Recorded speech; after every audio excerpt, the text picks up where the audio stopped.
naman natin mga kabombo itong na naging bahagi naman nitong pahayag ni Secretary Vince Dizon ng DPWH. So inihayag ni Secretary Dizon na sisilipin ng agency yung mga projects ng construction firm na CLTG Builders na connected umano sa ama ni Senator Bongo. Ito yung kasunod din na utos from Ombudsman Jesus Crispin Remulla na investigate yung mga possible connections ng mga diskaya sa CLTG Builders na currently tinututukan ngayon ng ICI. Kaugnay niya mga kabombo, narito itong bahagi ng pahayag ni Secretary Vince Dizon.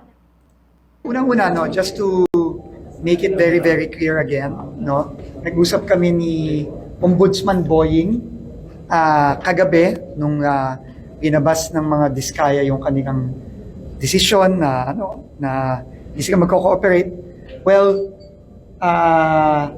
sabi nga ni Ombudsman Boying, tignan natin sa mga susunod na linggo kasi yung unang kaso na final natin kasama ang mga diskaya, ready na yon, magiging ready na yon for filing sa Sandigan Bayan. At alam niyo naman, non-bailable yung mga kaso doon. So, malapit na ang malapit nang magkaharap-harapan talaga dito.